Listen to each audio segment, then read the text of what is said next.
for quite some time, I've wanted to do this series about what's unique about macrobiotics, because there's so many things that are distinctive, and now vegetarian and vegan diets are becoming, mainstream and very, very well known. And macrobiotics has some similarities because it's largely vegetarian and it can be vegan, and a lot of practitioners are vegan, while others include fish or possibly some other animal foods.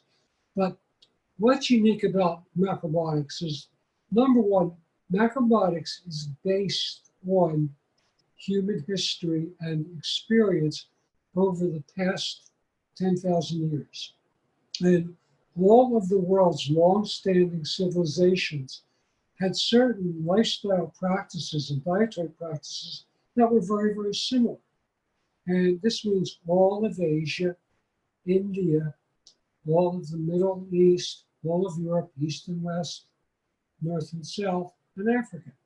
And they all had very things that were unique and common. George Sawa is the founder of modern day macrobiotics. Others have used the name before him, but he's the founder of modern day macrobiotics. And he used these basic principles to recover his health when he was young. And he had a unique ability to observe and synthesize things that have been done throughout the world and then codify them as what we call macrobiotics. And what he did is he created a series of models that can guide all of life. And the first one is what he referred to as the Unifying Principle, which really shows about the unity of all things as well as the diversity. So how the infinite oneness, or some people say God or nature, has produced this world and how we're connected to it. And one of the things I'd like to bring out, one of them is about our connections, how we're connected to nature, the universe, and each other. And this is an inherent part of macrobiotic philosophy. Together with that, George Sawa created other models. One of the ones I find the most valuable is his definition of health. When we think of health, the modern definition is the absence of illness. Well, that has nothing to do with health. Health is something that can be divided into physical, mental, and emotional, and spiritual qualities. So George Sawa, clearly listed what things constitute a truly healthy person, which gives us a model of what to strive for in our journey towards health. He also understood that disease follows a pattern and created the progressive development of illness and many other practical models that were, part of our life and an intricate part of my healing practice. The other thing that George Sawa did that was unique was he took the philosophy of yin and yang and changed it to a physical classification. So right now, TCM, traditional Chinese medicine, has become very popular, and they use the metaphysical classification. And many people have criticized George Sawa macrobiotics, saying that the physical classification is not traditional and is not accurate. However, I beg to differ. George Sawa's real goal was not health. George Sawa's real goal was world peace, to create a healthy, peaceful society. And his thinking was healthy, peaceful individuals together create healthy communities, societies, and planets, so to speak. So how to create peace through healthy people. And in order to do that, he had the idea of unifying East and West, taking the unique qualities from the Far East and the West and uniting them, combining them together. And in order to do that, he understood that the philosophy of yin and yang, which is a marvelous philosophy, it guides my macrobiotic practice, my healing, my life, pretty much everything. It's an inherent part of what I do. but he realized that the physical classification by structure rather than function, can work with science, physics, and medicine. So to create a common language, so to speak, he created the physical classification, which I'd like to speak about at some point. So rather than being a deficiency or detriment of macrobiotics, I think it's one of his most brilliant insights. Another one of George Osawa's brilliant insights was based on the Japanese idea, Shindo Fuji, that we are one and inseparable from nature and the environment. I'll repeat that. We are one and inseparable from nature and the environment, and actually from each other. And based on that idea came his idea of eating indigenous foods. Foods that have originated, country of origin, in a similar climatic region to which we live. So another one of these webinars I want to spend on the macrobiotic view of indigenous foods and how it relates to local. So how to create a totally unified approach to eating and living that I believe is completely unique to macrobiotics. Because if we're vegan, we're just avoiding all animal and dairy foods and maybe products. If we're vegetarian, we're avoiding animal and dairy foods. And most people involved in those practices are very caring about the environment and animal welfare, which we are in macrobiotics as well. However, the philosophy, which also creates the overall macrobiotic lifestyle, and in our SHI approach to macrobiotics, how we eat is just as important as what we eat. So it's eating habits. So these are things that I'd like to explore.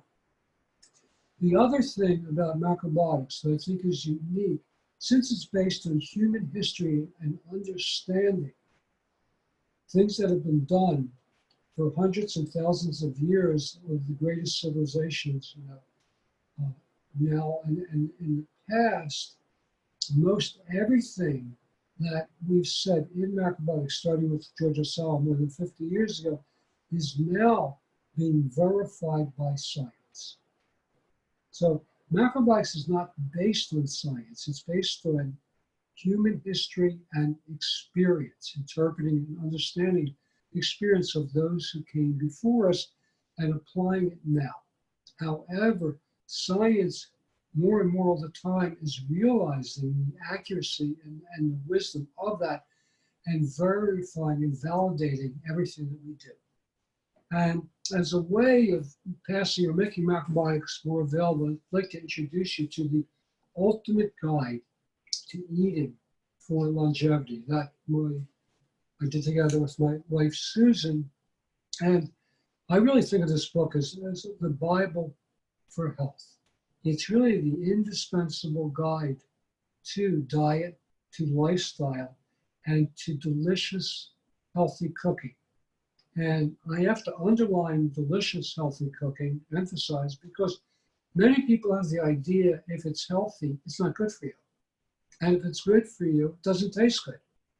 However, this macrobiotics is based on traditional diets, traditional cuisine, whether it be Japanese or Korean or Italian or French or Lebanese or Mexican, Indian, it's Ethiopian, or it's based on traditional cuisine.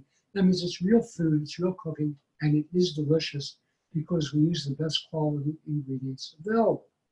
So this book is our attempt, based on more than 50 years experience of macrobiotics, to simply codify all the points that are important in this lifestyle and to show how delicious and varied this cooking is. So that brings me to the point that I wanted to talk a bit about myths in macrobiotics, because there's so many myths about everything. So right now, everything that's healthy, so to speak, is under attack. Brown rice is under attack for arsenic. Wheat and barley and oat wheat and barley and rye because of gluten. Corn is almost obliterated because of GMOs. Then soy products, which are among the healthiest foods on the planet, are under attack. Organic is questioned whether it's good. And this goes on and on. So healthy things really are under attack. It's part of the mythology.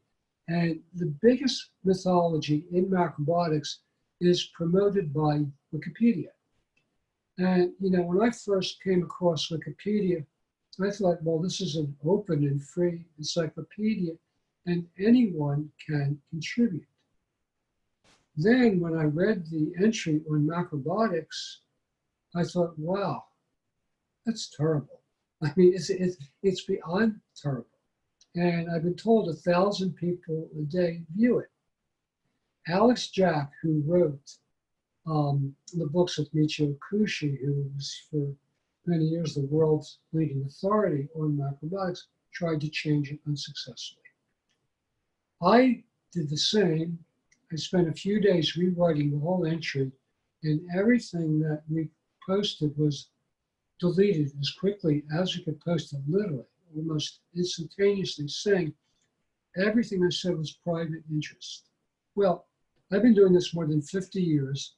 I'm familiar with all the major teachers, all the major schools, so I would consider myself a macrobiotic expert. I mean, I'm considered by many. It wasn't self-interest, it was to demystify what it is and correct it. So the Wikipedia entry starts off with a macrobiotic diet or macrobiotics is a fad diet based on ideas about types of food drawn from Zen Buddhism. Now, what's interesting is they take some truths and cleverly make them sound weird. Then the diet attempts to balance the supposed yin and yang elements of food and cookware. Well, yin and yang has been used in the Orient for at least 5,000 years and has created an incredible lifestyle and healing practice which uses yin and yang that we enjoy today. So the diet attempts to balance the supposed yin and yang elements of food and cookware. Okay. So macrobiotics may be the only way of eating that's not a fad because it's based on 10,000 years of human experience and cuisine. So 10 to 12,000 years ago, after the last ice age receded, agriculture was rediscovered and grain cultivation began and was spread over the next several thousand years around the world. So every continent had grain cultivation. Then, if you look at the pattern of all of these long-standing traditions, which I've already mentioned, they all had a diet based on grains, beans, and vegetables, seeds, nuts, and fruits, together with naturally pickled and fermented foods, mild beverages, and mild sweets. This is the pattern. Grains, beans, vegetables, seeds, nuts, and fruits, naturally fermented foods, together with mild sweets and beverages. And they also had healthy lifestyles. So what I'm trying to say is this type of cooking was practiced everywhere in the world. And I'm going to devote one, of these webinars devoted to looking at it in more detail. But for example, if you look at Italian cooking, you have grains, you have rice, you have pasta, you have polenta, you have millet, you have all kinds of beans, you have vegetables, you have mushrooms, you have soups, you have fermented vegetables. So you have all of the elements. You have, traditional unyielded sourdough bread from the past. If you look at Lebanese food, it's the same thing. You have rice and bean dishes, you have beans, you have all kinds of soups. I mean, it goes on and on. In other words, macrobiotics is not a fad diet. It's a traditionally based diet in the world's long-standing civilizations. It's passed the test of time again and again. Then it goes on to say there is no high quality clinical evidence that a macrobiotic diet is helpful to people with cancer or other diseases, and it may be harmful.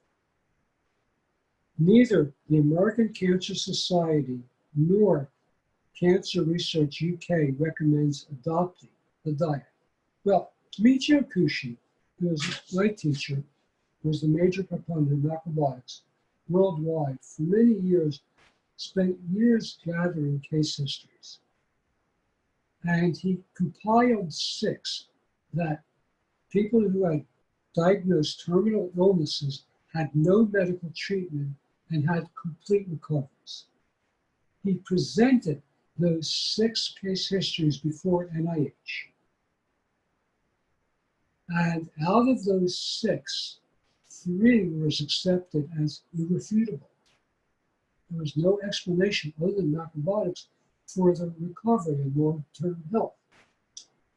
Based on that, Michio was sure macrobiotics would get serious funding to do research to show the efficacy of macrobiotics as a healing art. But guess what? We got almost no money, not enough to do anything. His son is a researcher and was in charge of that. And it was such a huge disappointment because there's no money in people creating their own health from common foods without medicines and medical treatments. So there probably never will be, at least in the foreseeable future, any research that validates macrobiotics. Why should they? Okay. Then it goes on. The macrobiotic diet is a type of fad diet. Most macrobiotic diets are not nutritionally sound. Well, I mentioned our book, The Ultimate Guide to Eat for Longevity, and Colin Campbell, T. Colin Campbell, a medical researcher, wrote the foreword. Colin Campbell is a PhD who did the China study, the largest nutrition-based research ever done, 6,000 people, or 6,500 people over 6 years in China. And basically, his research comes from the opposite extreme. He comes from science, we come from history and human experience, but the conclusions are the same. Diet can cause and reverse cancer and other modern degenerative illnesses. It's not the nutrients that give the benefit, but it's the nutrients that contain the foods. And there is a whole food plant-based diet. And it's more than diet, it's diet together with lifestyle. In other words, epigenetics. Factors beyond genetics control how our genes express themselves. The most powerful epigenetic factor is food. His research also showed that a whole foods, plant-based diet can inactivate viruses. All viruses, including the coronavirus, COVID-19. So the point I'm trying to make is that not only is macrobiotics not a fad diet, but the conclusions are really the same as the best science we have, and there's no better diet nutritionally. So macrobiotics is often criticized for lacking minerals, lacking calcium. Well, the best calcium on the planet is greens and beans. There's really no better. Because calcium is one of the most abundant minerals in the Earth's crust. If it grows on this Earth, if it grows in soil, it's got calcium, together with all the other important minerals. The minerals that we need are in the soil. The plants take them, the grains, beans, and vegetables. We eat them. Now, they said it was drawn on principles from Zen Buddhism, and there is a certain degree of truth in that because George Osawa fashioned macrobiotics after Japanese temple cooking, because Japanese monks have a history of health and vitality and longevity. They're strong, vital, long-lived people who follow the same pattern as all the other countries except with 2 additions. They use traditional soy products, miso, shoyu, which is natural soy sauce, tofu especially, tempeh soy milk, edamame, And they also eat seaweeds, a source of minerals. So Japan has the greatest health and longevity of any country still, although they're losing it because they're getting away from the traditional diet. But we just read an article comparing the 1975 Japanese diet with the modern one, and there's no comparison. The 1975 diet was still very healthy. But the point is, they have a uniqueness because they use soy products and seaweeds. So there is a certain truth. There are roots in Zen Buddhism, as well as other cultures, but there's a valid reason for that. Then the last thing I'd like to say, so besides saying that, is that children may also be particularly prone to nutritional deficiencies resulting from a macrobiotic diet. Well, I have 10 children. They were all born and raised macrobiotically, meaning they were nourished by this way in the womb. With a lot of my kids, there was not even any fish, so they were nourished on a vegan macrobiotic diet. Most macrobiotic kids don't care for protein. They don't like beans. They don't like tempeh.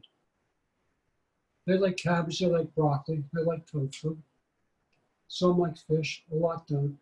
But all of my kids, not all of them, almost all of them were in the top 50% for height and weight in the class. So not only were they not malnourished, if you compare macrobiotic children with others, in every case, their bones are thicker than their friends. In other words, they have what I would call supernourishment. Then they're saying macrobiotic diets have not been tested in women who are pregnant with breastfeeding, and the most extreme versions may not include enough of certain nutrients for normal fetal growth. Well,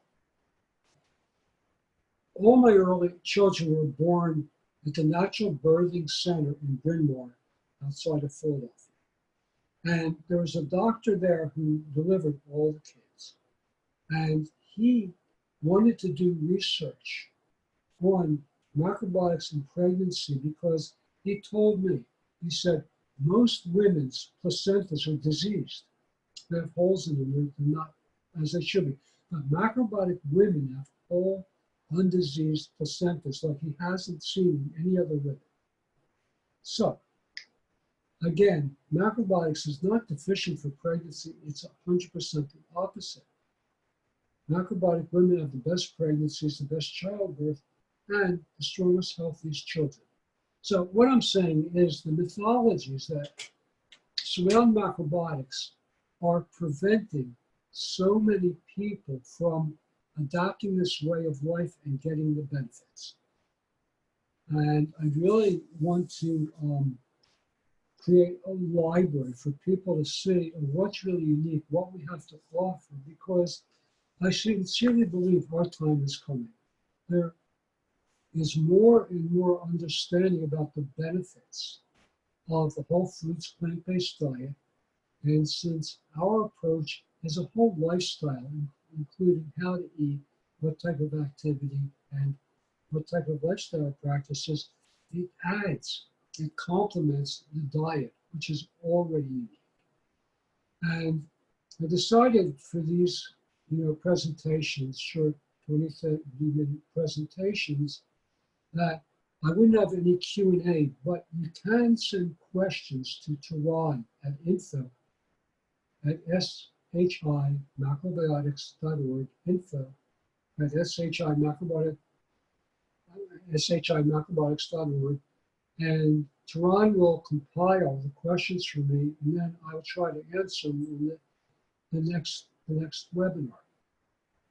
And after this series on what's unique about macrobiotics, then I want to do one which is basically a study guide for a book to explore some of the things, why different things are in the book and why they're important to understand to really have a successful macrobiotic practice, which means to have a healthy life and nourish your longevity.